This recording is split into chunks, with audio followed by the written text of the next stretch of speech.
लोगों, ऐ देशवासियों, ऐ देश के हिंदू भाइयों, ऐ देश के मुसलमानों, वो दिन तुम भूल गए कि जब इस देश में कोरोना के जमाने में कुछ लोग थाली बजा रहे थे तो वो हम हैं जो थाली सजा रहे थे, भूखों को खाना खिला रहे थे।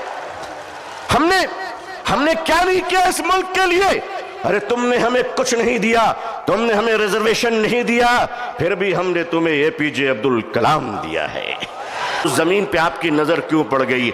हम जानते हैं महाशय क्यों पड़ी है। इसलिए कि अब राजा देश नहीं चला रहा है, अब राजा रियल एस्टेट का कारोबार कर रहा है। लेकिन माफ कीजिएगा, ये वक्फ की जमीनें आज हमारे माननीय प्रधानमंत्री जी, अल्लाह उनको लंबी उम्र अता फरमाए, अल्लाह उनको अच्छी सेहत दे, अल्लाह उनको सही सूझबूझ अता फरमाए, अल्लाह उनका घर बसा दे, आमीन। आज आप कहते हैं कि हम खत्म करके रहेंगे, ठीक है।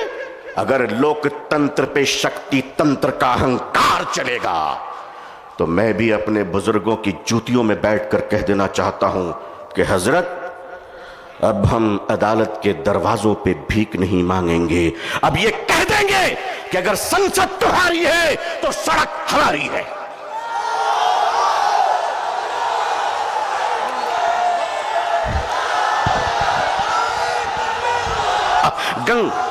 ऐ मेरे देश के हिंदू भाइयों, जिस गंगा के पवित्र जल से तुम स्नान कर कर पूजा करते हो, उसी पवित्र जल से हम भी वजू बनाकर मस्जिदों में नमाज पढ़ते हैं। खुश रहिए। सामीन इज़ाम, हमायदीन कर्नाटका, ये जो आज इस मैदान में सरों का उमड़ता हुआ सैलाब है, वह अपने नौकरियों की तलाश में यहाँ नहीं आया है, बल्कि गुलाम मुस्तफ़ा बनकर आया है सल्लल्लाहु अलैहि वसल्लम।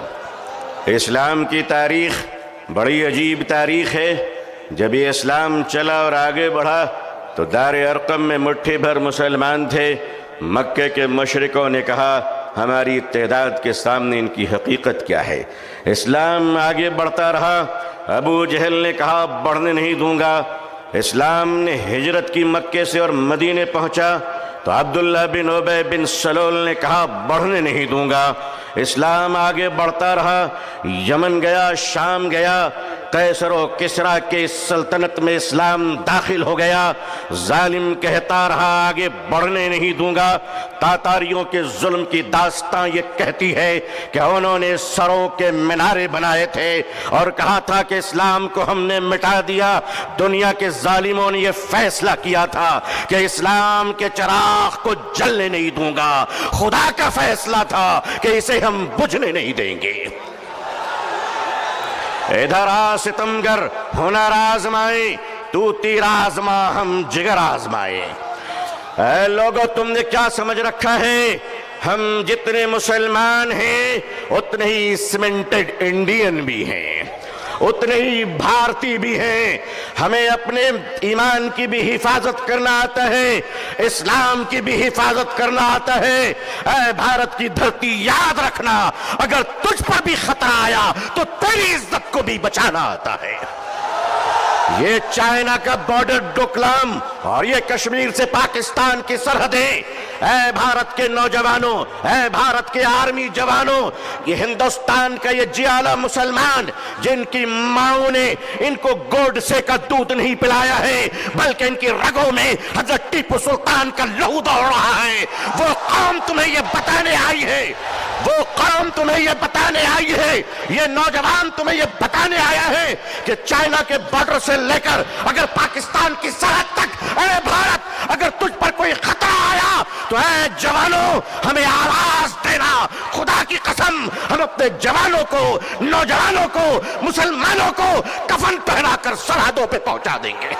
अल्लाहु अकबर, अल्लाहु अकबर, अल्लाहु अकबर। मगर याद रखिएगा, चप्पलों के बगैर तो हम चल सकते हैं।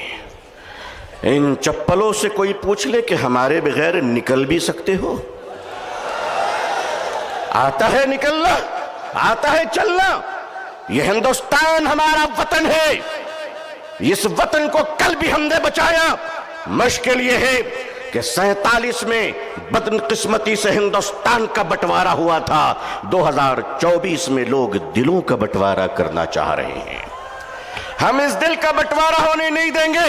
भारत के अपने प्रिय हिंदू भाइयों से मैं उनका आशीर्वाद और दुआएं लेकर उन्हें कहना चाहता हूं, हिंदू भाइयों, हम आपके बगैर नहीं, आप हमारे बगैर नहीं। हमारे और आपके बीच में ये तीसरा कोई लैंड ब्रोकर आ गया है, जिसकी ना बीवी है ना बच्चे हैं। ये जिधर जाते हैं उधर सताते हैं।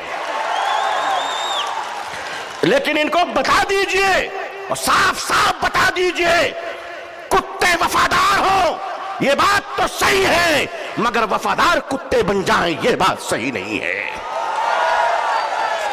क्या समझ रखा है? All India Muslim personal board, हमारे बुजुर्गान दीन अकाबरीन बैठे हैं। मैं आपसे सच कहता हूं, हमें अपने दीन की भी हिफाजत करनी है और अपने देश हिंदुस्तान की भी हिफाजत करनी है। अब मैं आपसे एक बात कहना चाहता हूं, आपके हमारे रहते हुए अगर कोई उड़ीसा के आदिवासी की कालाहांडी की छोटी सी बच्ची बात बात कहकर अगर भूखे 7 दिन में मर जाती है, तो मैं अपनी कौम से पूछना चाहता हूं, मालदारों, खुदा को तुम क्या मुंह दिखलाओगे? अगर हमारे देश में यह अत्याचार हो रहा है कि एक पति अपनी मरी हुई पत्नी की लाश को पैसे न होने की वजह से एम्बुलेंस नहीं मिलती है, कांधे पे उस लाश को लेकर चलता है, ये हमारा भारत है, ये हमारा समाज है, ये हमारा इंसाफ है। क्या हो रहा है इस देश में? ये देश कहां जा रहा है? रिश्वत के बगैर दवा नहीं मिलती, रिश्वत के बगैर कफन नहीं मिलता, रिश्वत के बगैर जनाजे नहीं मिलते, रिश्वत के बगैर लोगों को जिंदगी की सांस लेने की इजाजत नहीं है। नहीं नहीं लोगों, हम अपने इस प्यारे देश को इस तरह लुटेरों के हवाले नहीं कर सकते।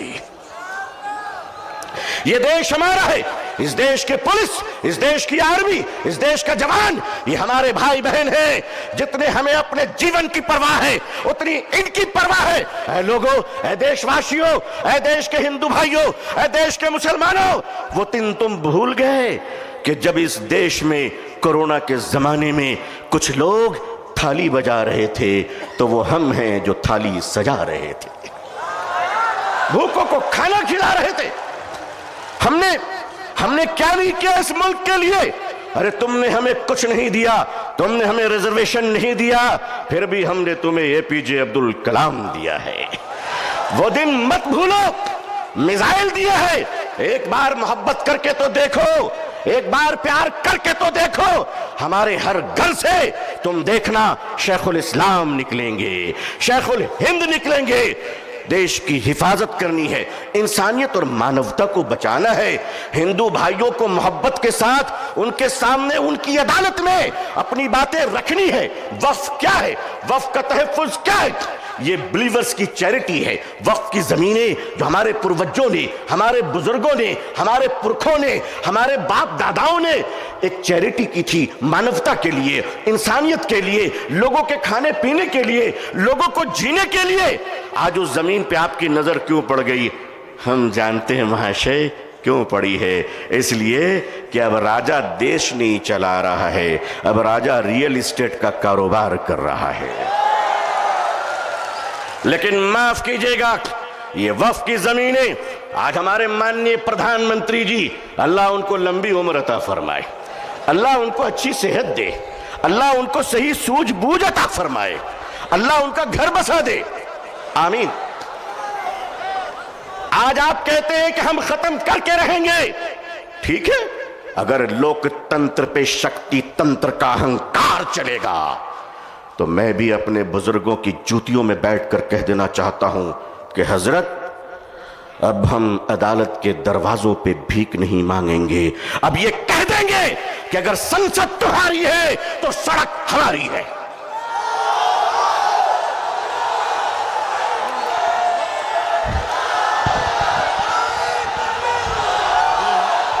नारे तकबीर, नारे तकबीर, नारे तकबीर। लेकिन जब मुसलमान सड़क पर चलेगा तो एक तिनका नहीं जलना चाहिए, किसी बस पे पत्थर नहीं चलना चाहिए। संविधान के अंदर, लोकतंत्र के अंदर अपनी आवाज को बुलंद करना है और इस देश के हिंदू भाइयों को भी प्रेम से अपने गले लगाकर अपनी बात रखकर इंसाफ की लड़ाई लड़नी है।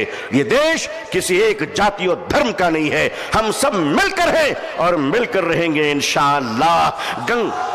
ऐ मेरे देश के हिंदू भाइयों, जिस गंगा के पवित्र जल से तुम स्नान कर कर पूजा करते हो, उसी पवित्र जल से हम भी वजू बनाकर मस्जिदों में नमाज पढ़ते हैं। खुश रहिए, आबाद रहिए, अल्लाह आप सबको खुश रखे। बेंगलोर की ये तारीखी सरजमीन, ऑल इंडिया मुस्लिम पसंदीदा बोर्ड का इजलास, ये तारीखी इजलास है जहां फैसले भी हुए हैं, तत्हीर भी हुए हैं, जुर्रत किरदार और हिम्मत हक गोई का मुजाहरा भी हुआ है। अकाबिरीन की खिदमत में सैकड़ों सलाम पेश है, आपकी जुर्रत को सलाम है। लोगों तैयार रहना, अगर अकाबिरीन आवाज दे तो अब अगर जिंदा हो तो जिंदा होने का सबूत पेश कर देना। अल्लाह खुश रखे। आखिर दावाना अल्हम्दुलिल्लाहि रब्बिल आलमीन।